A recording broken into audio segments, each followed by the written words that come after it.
Hello everyone, I'm Wendell Jones and welcome to this special forum as we discuss banking and finance in the Bahamas. There is a new business culture in commercial and offshore banking in the Bahamas.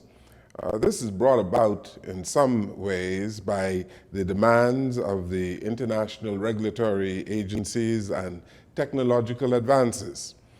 Today on this forum, some leaders of the banking industry and allied professions will discuss the issues that are topical in commercial banking, offshore banking, and investments.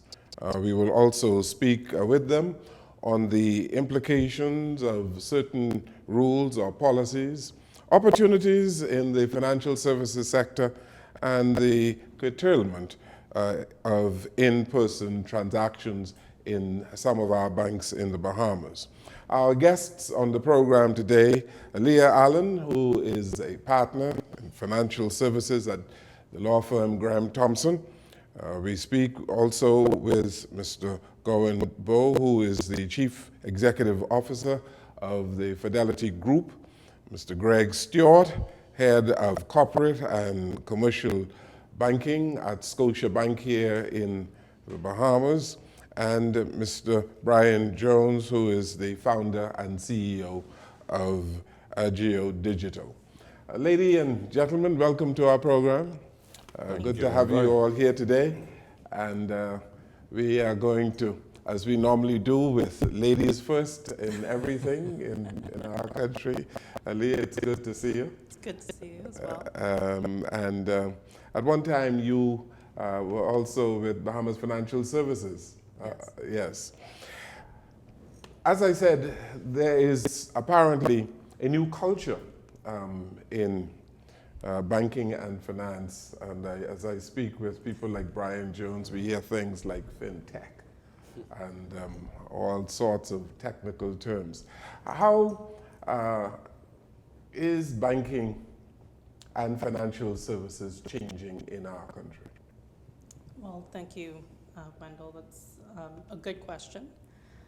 I see it as, a natural progression, really, because technology is the great equalizer around the world. And certainly we've seen, from pure financial services context, technology, fintech, really being sort of transformative in terms of the way that banks provide services, in terms of the way that they conduct AML and KYC compliance, and even in terms of the new business partnerships that are popping up all over the world between major banks, name them, J.P. Morgan, everyone, dealing with partnering with really startup entrepreneurial ventures because they're scared of losing business share. From a Bahamas perspective, that's a very exciting opportunity. And one thing that the Bahamas, has done well is embrace, from a financial services industry perspective, technology. When we look at the global landscape, certainly the impact of regulatory initiatives on the Bahamas has been profound. I don't think that is a new change. I think that has been with us for many years, and the Bahamas has adapted to the new compliant, transparent landscape. And that's resulted in some retrenchment in onshore centers, some onshoring of assets. But what has remained and what will remain is ultra-high net worth individuals, hopefully digital transformation, fintech, which I think I'm a huge proponent of. I really believe that the Bahamas has opportunities because technology is an equalizer.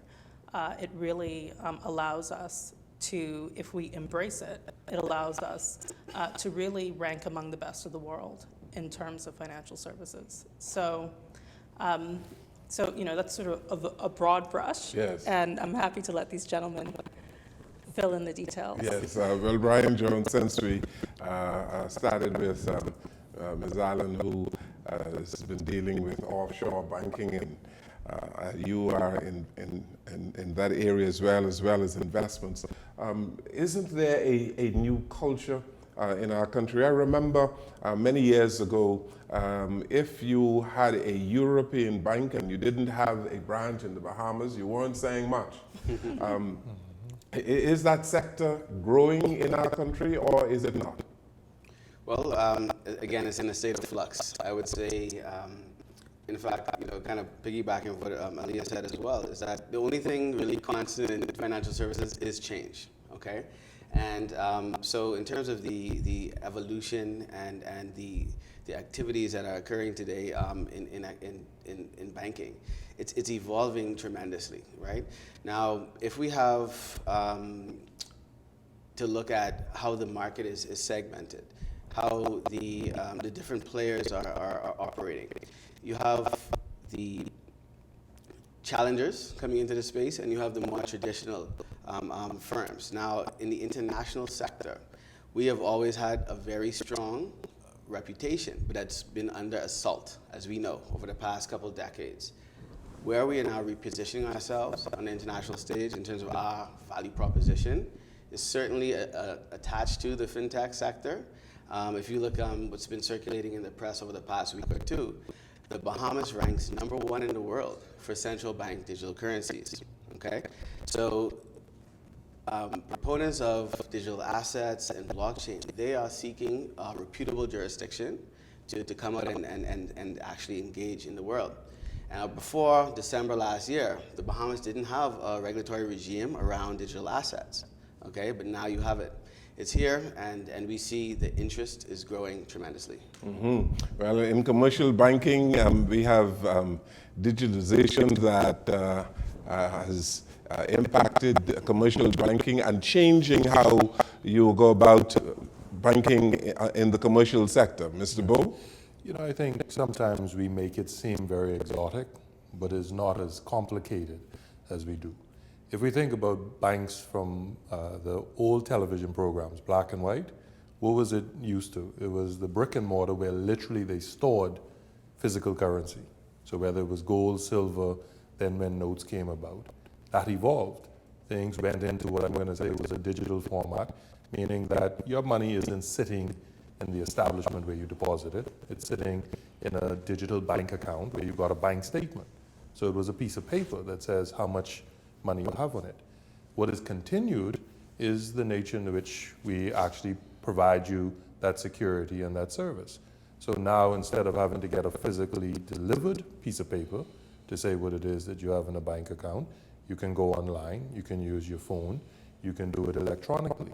And so from that perspective, if we look, the principles remain the same. A bank has always been and will continue to be, even with the challenges as Brian made reference to, that safe harbor, that I don't want to put it under my mattress. So even when I go into the digital world, my concern at that point in time in the digital world is, well, can I touch it and feel it? So there's fear on that one. So there's knowledge that comes about. But when you say that I'm worth $1,000, you want to be able to see that somewhere. And a bank has traditionally been that place of safe harbor. So I think, when we boil it down, it's really about not what I'm going to say spooking the general population as it relates to how you do banking. So are we changing the delivery mechanism? Yes. You mentioned to say the in-person is falling away. I would change that slightly to say the in-person is being focused on what are critical services that require that personalized service.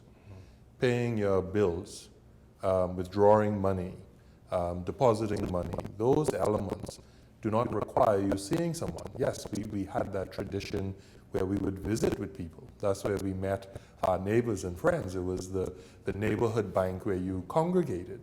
That has changed. But in terms of saying, well, if I'm considering a business loan, I'm considering a mortgage, I'm considering some transaction that requires specialism, you would still expect that your financial service provider to have that in-person element behind it. So I think it's really us saying that we move with the times to say that we focus banking on the value-added proposition. So Brian spoke about the country's value-added proposition, but all of the players within financial services within the Bahamas, whether it be commercial banks, the private wealth management industry, the new fintech challenges that are coming about, it is still about saying, what is it that I'm offering to someone that they need? And usually financial services is saying persons who have money that are willing to pool it and help use it in development.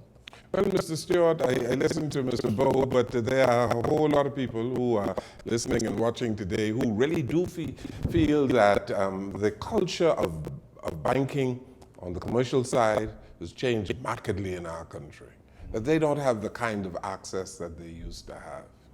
So, again, Mendel, thank you for the invite here. I mean, Gowan was bang on when he said the delivery has changed. I do hear you say about people feel that the cultural shift has taken place, but they have, to Leah's point, they haven't embraced it.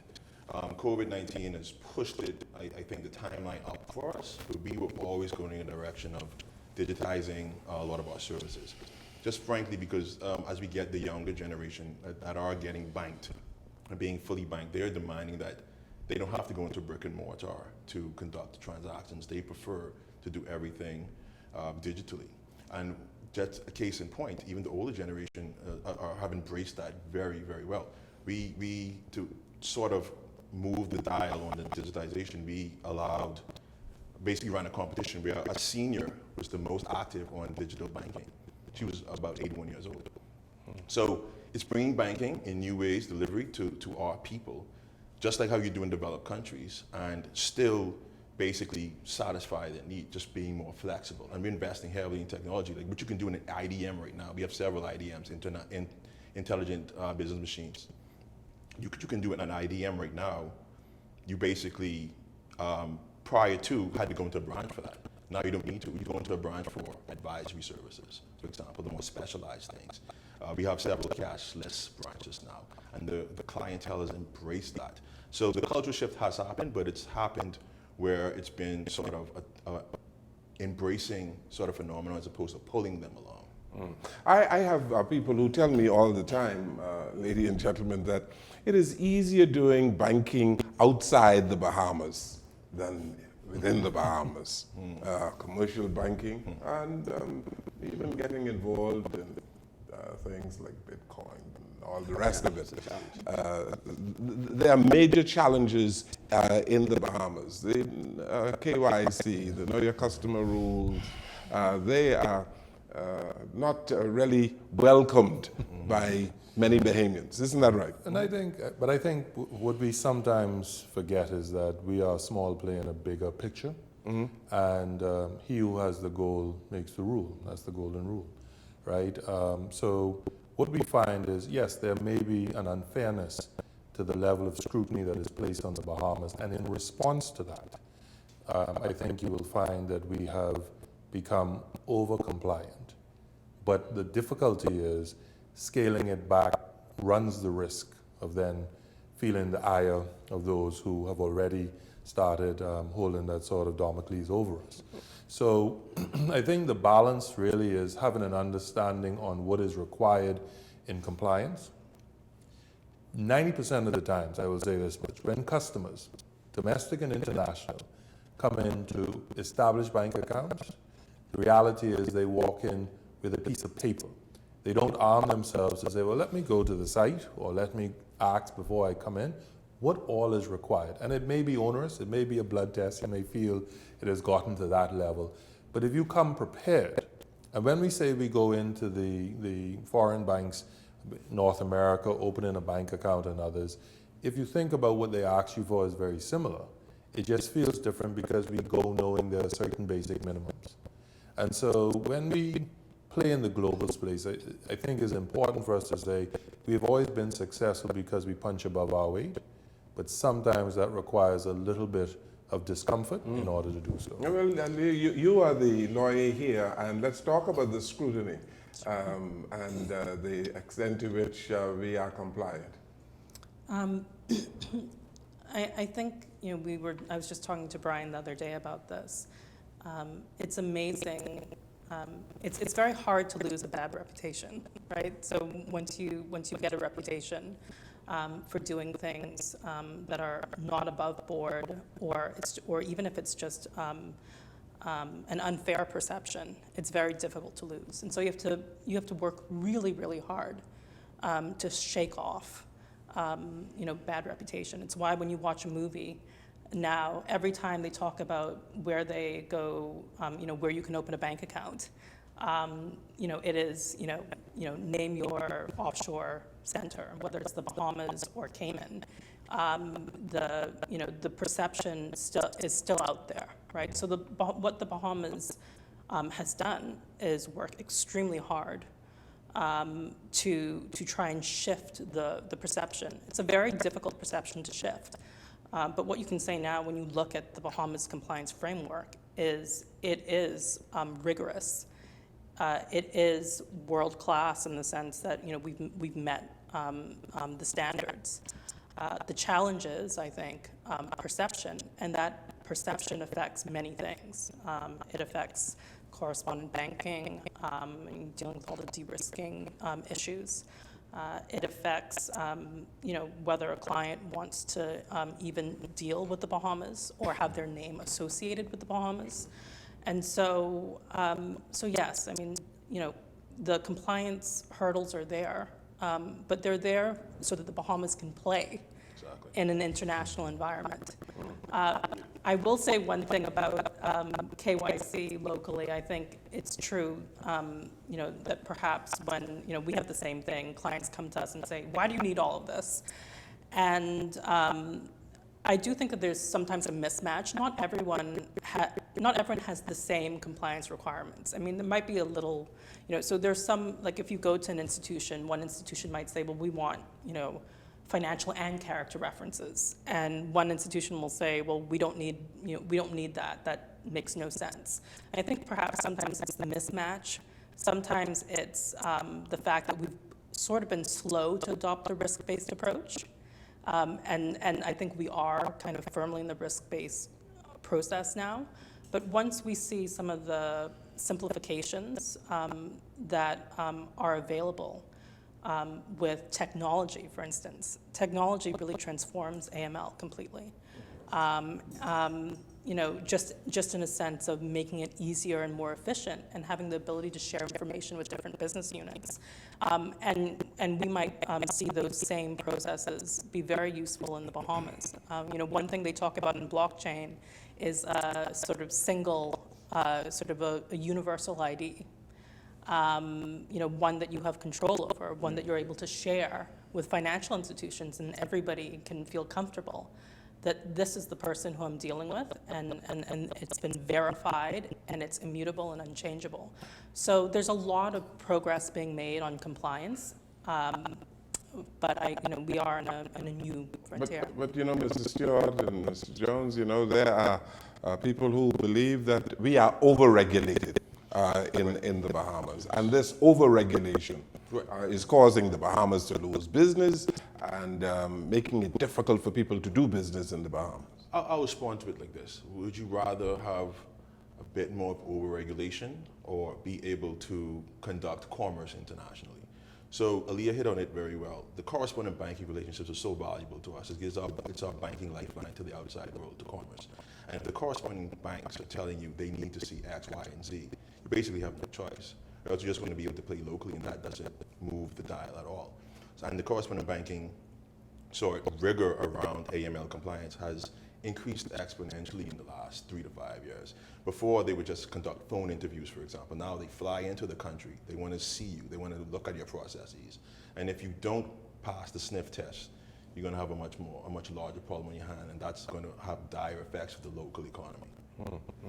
Now, while I don't disagree with you, what I would add is this, that there's still, I think, commercially, we suffer from a certain level of inertia, in the sense that as we pile on more and more compliance requirements, we just start doing more and more compliance work, as opposed to seeking to streamline some of these processes. What do I mean by that?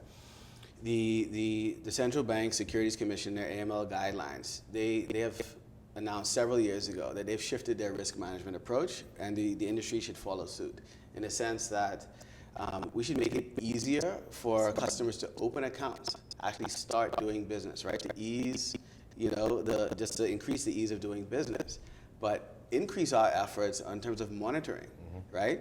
And risk management, because that's where we really fall short.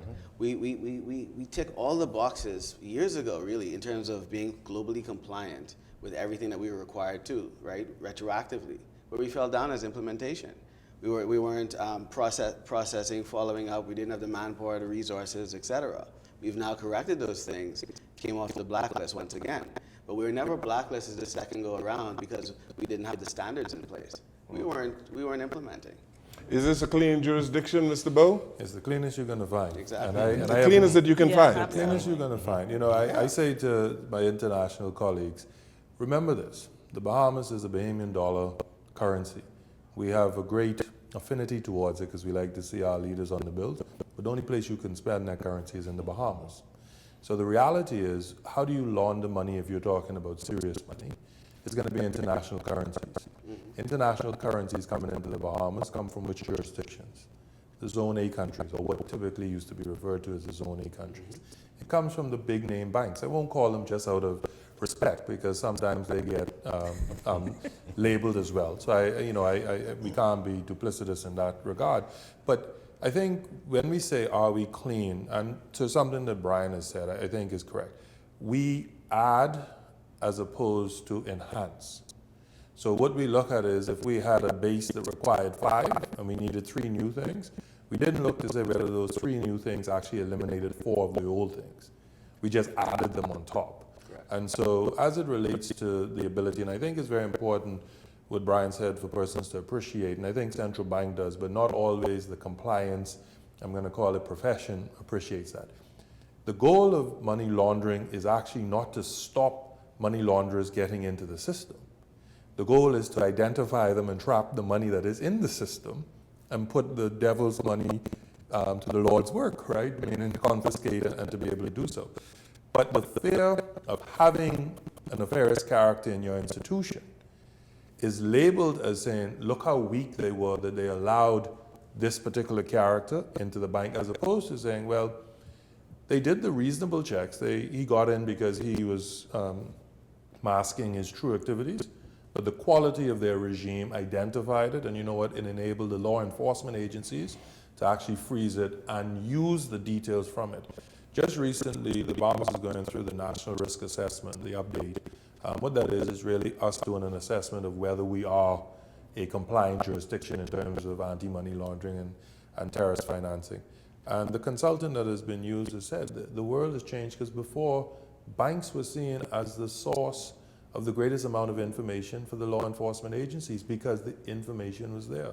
Now, because banks are so afraid to have a bad character, the law enforcement agencies find it more difficult because what have the nefarious characters done? They've gone deeper underground as opposed to saying, well, let them be lulled into that false sense of confidence so that you can actually trap it. But I don't think there should be any Bahamian who understands our jurisdiction that would not say we are the cleanest amongst the world. But Mr. Stewart, why is it so difficult in your bank, for instance, for a third party to make a deposit to the account of one of your customers? So again, it's being more client focused, right? So we would say, what we have an answer that is, look, if you're our client, feel free to do the banking. If you're a third party client, you have no KYC on you, we have no compliance data on you, and you're going to come in and make a deposit to a client, all of that, but it doesn't benefit us, it creates downside risk for us, no upside potential. So we prefer that you either become a client or use a digital way to transact. Again, back to the point, delivery has changed. Banking in its core has not. But you know, an old lady who needs some money on her account, she has an account with your bank. I want to put $500 on her account. I am precluded from doing that. I'm using Bahamian dollars. And I would say you can do a transfer online to the old lady's account and be more efficient and don't attract any fees. I don't have an online account. I have the cash with me. Why can't I do that? I'll answer that one. It is saying that why do you wear a seatbelt when you go to North America and you don't want to wear it when you're in the Bahamas. The reality is, because you feel to be a big fish in a small pond in our environment, you say that, why is it you're taking it away from me? But when North America does the same thing, and I'm going to tell you very candidly, you look at the brick and mortar and the willingness to do those same over-the-counter transactions in the major countries, it is not different from what you're seeing here. And I'll say it to you this way. We are not reinventing the wheel. The policies, the practices are things that you are finding being rolled out globally. And sometimes we unfairly criticize ourselves as if the Bahamas has made the decision to make these things difficult, as opposed to saying, well, are we educating ourselves to understand the way it is moving? To Greg's point, why I don't want your $500, and I'll be candid in terms of you came in cash. I don't know where you got that cash, and I don't know if you are able to bank it because it is a legitimate source. When you wire that money, I know that the banking institution that you are with has done sufficient due diligence on you to say that they know what your source of funds are. They know that it has come from that regular source of funds and it has now been remitted. Mr. Bull, Bahamians bank like that throughout Because we don't want to change. throughout the ages. Yes, Because we but don't want things to have changed. The evolutionary process is well on its way, and our clients are demonstrating that to us by using the digital platforms. Very rarely, when we first implemented that change, you're talking about cash less or not being able for a third party to deposit or make those deposits to other people's accounts, albeit our clients. We did get some initial pushback. That's all but gone away. All but gone away because people understand it's for their own protection. And again, the bank only can see downside risk with no upside potential there. Okay, let's take a break. This is our program, Jones and Company, but this is a special forum on banking. We take this break and we'll come right back.